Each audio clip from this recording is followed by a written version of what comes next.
Hello guys, आप लोग कैसे हैं। मैं मोहम्मद मिकाइल अंसारी और आप लोगों का मेरे इस यूट्यूब चैनल स्टडी मित्र मिकाइल में वेलकम है। तो आइए दोस्तों, आज हम लोग सेंटेंस के बारे में देखते हैं और उसमें चूँकि हम लोग सब्जेक्ट पढ़ चुके हैं तो सब्जेक्ट का सेंटेंस का दूसरा जो पार्ट होता है प्रेडिकेट, उसके हम लोग एनालिसिस करने की कोशिश करेंगे और देखते हैं कि उसमें क्या क्या होता है दोस्तों। तो आज हम लोग पढ़ेंगे पहले सबसे सेंटेंस में दोस्तों दो मेन पार्ट होता है, जिसे पहले को बोलते हैं सब्जेक्ट और दूसरा पार्ट होता है प्रेडिकेट। तो यहाँ दोस्तों चूँकि हम लोग सब्जेक्ट इसके पिछले क्लास में पढ़ चुके हैं, हम यहाँ पे प्रेडिकेट को एनालिसिस करेंगे और इसमें क्या होता है। तो सबसे पहले बात कि दोस्तों सेंटेंस का दो पार्ट से होता है। पहले को सब्जेक्ट बोलते हैं जो कोई एक्शन को परफॉर्म करता है या उसके बारे में कुछ कहा जाता है दोस्तों, और दूसरे को बाकी जो कुछ कहा जाता है सब्जेक्ट के बारे में या जो एक्शन जो परफॉर्म होता है वो होता है दोस्तों, और अदर वर्ड्स। तो सेंटेंस का सबसे मेन जो पार्ट्स ऑफ स्पीच है वो वर्ब होता है। वर्ब के बिना किसी भी सेंटेंस का फॉर्मेशन पॉसिबल नहीं है। तो और चूँकि सब्जेक्ट अलग हो गया तो प्रेडिकेट का मेन पार्ट हुआ दोस्तों वर्ब। मेन पार्ट हुआ वर्ब। वर्ब के साथ और अदर पार्ट्स ऑफ स्पीच आ सकता है, उसमें कुछ भी हो सकता है, कोई भी फॉर्म में वर्ब भी आ सकता है। उसके बाद एडजेक्टिव, एडवर्ब, प्रीपोजिशन, कंजंक्शन, लेकिन दोस्तों इंटरजेक्शन आ सकता है सेंटेंस में, लेकिन वो ग्रामेटिकली दूसरे वर्ड से अटैच नहीं होता है। बाकी वो सेंटेंस का पार्ट नहीं होता है, वो अकेले आता है। और अदर पार्ट्स ऑफ स्पीच जो भी हो, नाउन से लेके कंजंक्शन तक कुछ भी आ सकता है दोस्तों। तो ये अदर वर्ड्स हुआ, और ये अदर वर्ड्स में कुछ कंडीशन को फॉलो करने के बाद उसे हम लोग एक नाम देते हैं जिसे हम लोग ऑब्जेक्ट बोलते हैं दोस्तों, ऑब्जेक्ट। और आज का मेरा टॉपिक प्रेडिकेट में ऑब्जेक्ट से ही रिलेटेड है। वर्ब के बारे में हम लोग कुछ समझ गए हैं, अदर वर्ड्स जो होता है वो पार्ट्स ऑफ स्पीच होता है, लेकिन उसमें से जो ऑब्जेक्ट होता है उसे चूँकि सब्जेक्ट पढ़ लिए, वर्ब कुछ पढ़ लिए, और वर्ब को कंप्लीट तभी माना जाएगा जब आप टेंस को पढ़ लेते हैं, समझ लेते हैं, सीख लेते हैं। और ऑब्जेक्ट सब्जेक्ट के साथ एक ऑब्जेक्ट यूज होता है जिसे हम लोग आज समझने की कोशिश करेंगे दोस्तों। तो सबसे पहले देखते हैं कि ऑब्जेक्ट क्या होता है।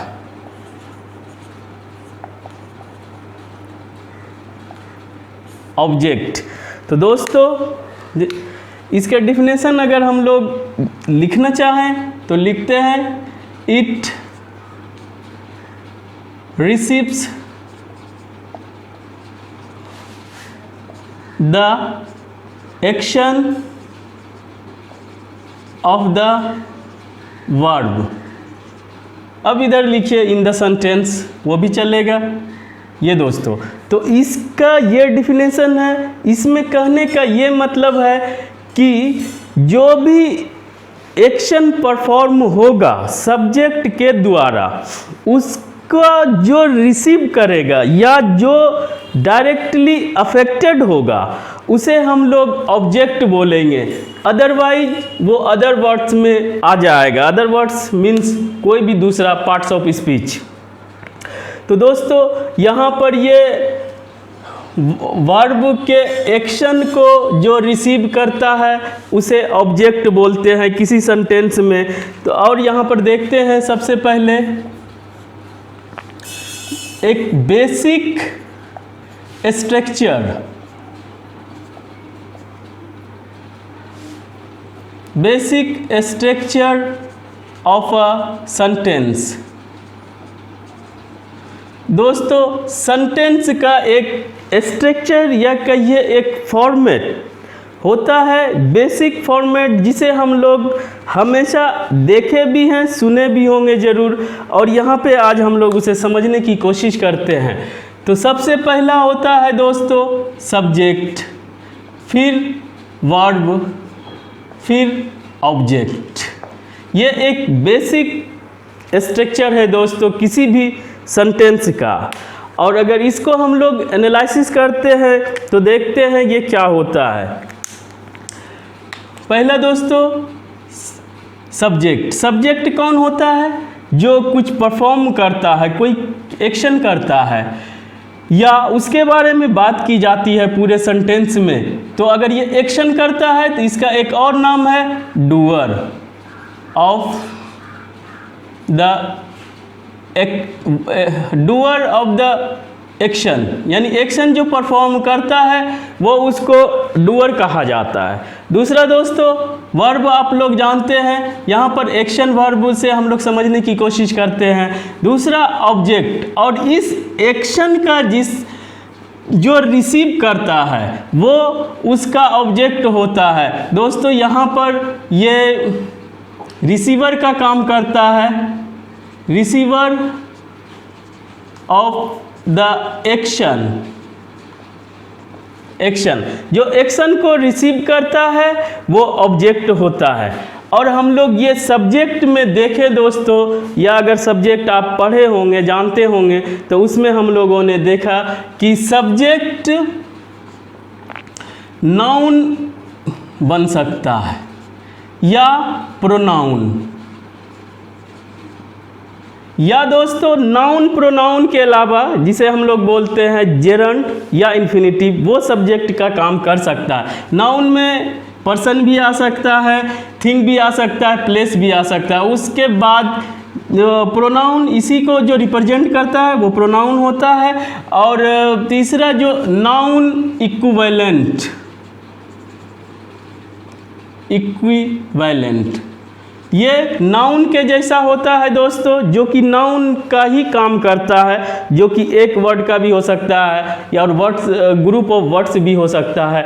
तो दोस्तों ये परफॉर्म करेगा या इसके बारे में कुछ बात की जाएगी और वो नाउन होगा या प्रोनाउन होगा, उसे हम लोग सब्जेक्ट कहेंगे दोस्तों। और यही रिसीव भी करने वाला कोई दूसरा नहीं होगा, वो नाउन या प्रोनाउन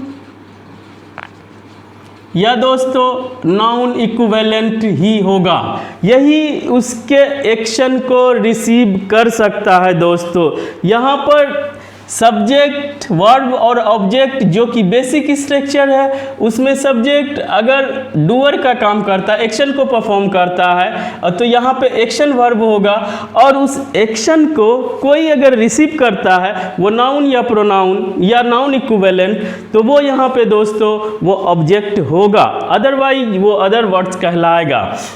दूसरा पॉइंट, तीसरा सर दोस्तों अगर समझना चाहते हैं तो यहाँ पर ये देखें कि सब्जेक्ट के जगह पे जो आता है वो हु का आंसर खोजता है, यानी कि हु से आप उसको रिप्लेस करते हैं, अगर उसका आंसर मिलता है तो वो सब्जेक्ट होता है। या व्हाट दोस्तों, इसको अभी स्टार देके इसे अभी छोड़ा जा सकता है, क्योंकि अभी हम लोगों ने हु क्या होता है, व्हाट क्या होता है इसको नहीं पढ़े हैं, इसे बाद में बेहतर तरीके से हम लोग समझेंगे। और ऑब्जेक्ट कौन होता है? जो हुम का आंसर देता हो या व्हाट का, यानी कि जो हु और व्हाट का जो आंसर देता हो वो सब्जेक्ट होगा, और जो हुम और व्हाट का आंसर देता हो वो ऑब्जेक्ट होगा। लेकिन दोस्तों यहाँ पर इसे एक्सप्लेन नहीं करते हैं, ये बाद में बेहतर तरीके से जब हम लोग WH फैमिली को पढ़ लेंगे, समझ लेंगे, तब करेंगे दोस्तों। अब आइए दोस्तों इसको एग्जाम्पल के हेल्प से समझने की कोशिश करते हैं कि ऑब्जेक्ट कहाँ कहाँ हो सकता है। तो दोस्तों पहला एग्जाम्पल हम लोग लेते हैं, राहुल लाइक्स अंजलि। दोस्तों ये एक कंप्लीट सेंटेंस है, बेसिक सेंटेंस है, और ये चूँकि सेंटेंस का फॉर्मेशन हम लोग जब तक टेंस नहीं पढ़ेंगे वो क्लियर नहीं होगा, इसीलिए इसको बस ये यहाँ पे इसका हिंदी मीनिंग समझें कि राहुल अंजलि को पसंद करता है। तो दोस्तों अगर इसको एनालिसिस करते हैं तो हम लोग देखते हैं कि ये क्या कर रहा है, इस वर्ब को परफॉर्म कर रहा है, और ये नाउन है, ये हम लोग पहले से जानते हैं नाउन है। तो यहाँ पर ये दोस्तों क्या हुआ, अगर किसी एक्शन को परफॉर्म कर रहा है और वो नाउन या प्रोनाउन हो या नाउन इक्विवेलेंट हो तो वो सब्जेक्ट होता है दोस्तों। और इस एक्शन का सीधा सीधा इफेक्ट अंजलि पे पड़ रहा है, वो लाइक अंजलि के लिए कर रहा है। तो दोस्तों यहाँ पर जो एक्शन का सीधा इफेक्ट या उसका जो रिसीव करने वाला होता है वो ऑब्जेक्ट का काम करता है, क्योंकि ये भी एक नाउन है और ये इस एक्शन राहुल के एक्शन को रिसीव कर रहा है, तो ये दोस्तों ऑब्जेक्ट हुआ। तो यहाँ पर हम लोग देखें सब्जेक्ट, वर्ब और ऑब्जेक्ट, और लेकिन दोस्तों इसको हम लोग क्या बोलेंगे, ये वर्ब का ऑब्जेक्ट हुआ दोस्तों, ये वर्ब का ऑब्जेक्ट हुआ। इसे हम लोग लिख सकते हैं ऑब्जेक्ट ऑफ द वर्ब, या दोस्तों अगर हिंदी में इसे याद रखना चाहते हैं तो लिख सकते हैं वर्ब का ऑब्जेक्ट। तो ये हुआ दोस्तों जो रिसीव कर रहा है। दूसरा एग्जाम्पल हम लोग देखते हैं, दूसरे में हम लोग लेते हैं कि Mohan is running in the field. ये भी दोस्तों सेंटेंस कंप्लीट है, और इसमें मोहन कोई लड़का है जो कि दौड़ने का काम कर रहा है, कंटिन्यूअस प्रोसेस है, मोहन फील्ड में दौड़ रहा है।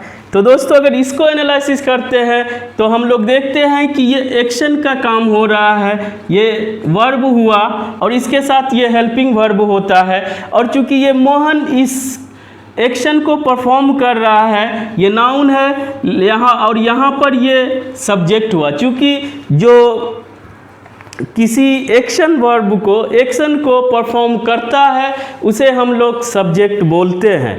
और दोस्तों यहाँ पर इस रनिंग का इफेक्ट किसी पे नहीं पड़ रहा है, और वर्ब के इमीडिएट बाद कोई भी नाउन या प्रोनाउन या नाउन इक्विवेलेंट नहीं है। तो यहाँ पर आप देख सकते हैं कि इसका रनिंग यानी वर्ब का कोई भी ऑब्जेक्ट नहीं है, और ना ही यहाँ पे कोई व्हाट, हुम या व्हाट का आंसर दे रहा है। मोहन इज रनिंग, यहाँ पर अगर खोजेंगे मोहन इज रनिंग वेयर, यानी कि मोहन कहाँ दौड़ रहा है, तो फील्ड में। इसका अगर क्वेश्चन करते हैं तो यहाँ पे वेयर होता है, वेयर वो ऑब्जेक्ट का पार्ट नहीं है या ऑब्जेक्ट को नहीं बताता है। तो दोस्तों यहाँ पर क्या हुआ कि ये तो सब्जेक्ट हुआ, ये वर्ब हुआ, और ये प्रीपोजिशन हुआ, आप जानते हैं प्रीपोजिशन हुआ। और दोस्तों ये फील्ड चूँकि एक ये जगह का नाम है इसीलिए ये नाउन हुआ, और नाउन होने के वजह से ये प्रीपोजिशन का ऑब्जेक्ट का काम करता है दोस्तों। तो ये क्या हुआ, प्रीपोजिशन का ऑब्जेक्ट। यहाँ पे वर्ब का डायरेक्ट कोई रिसीवर नहीं है, इसीलिए वर्ब का कोई दोस्तों ऑब्जेक्ट नहीं हुआ। लेकिन प्रीपोजिशन के साथ जब नाउन, प्रोनाउन या नाउन इक्विवेलेंट आता है तो वो प्रीपोजिशन के ऑब्जेक्ट का काम करता है, वही इस सेंटेंस में बताया जा रहा है। और अगर दोस्तों प्रीपोजिशन को अच्छे से समझना चाहते हैं तो प्रीपोजिशन का वीडियो हम बना चुके हैं, उसको आप ज़रूर देखें और समझने की कोशिश करें। तो यहाँ ये प्रीपोजिशन हुआ, और प्रीपोजिशन के उसके बाद नाउन, प्रोनाउन या नाउन इक्विवेलेंट आता है तो वो उसका ऑब्जेक्ट होता है दोस्तों। इसको इस तरह से हम लोग लिख सकते हैं, object of the preposition, object of the preposition. या दोस्तों इसको इस तरह से भी लिख सकते हैं हिंदी में याद रखने के लिए, प्रेपोजिशन का ऑब्जेक्ट, इस तरह से दोस्तों।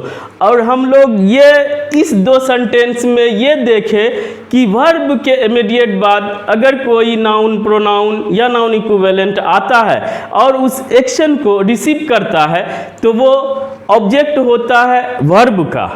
उसी तरह से दोस्तों अगर कोई प्रेपोजिशन आता है उसके बाद कोई नाउन, प्रोनाउन या नाउन इक्विवेलेंट आता है तो वो प्रेपोजिशन का ऑब्जेक्ट होता है।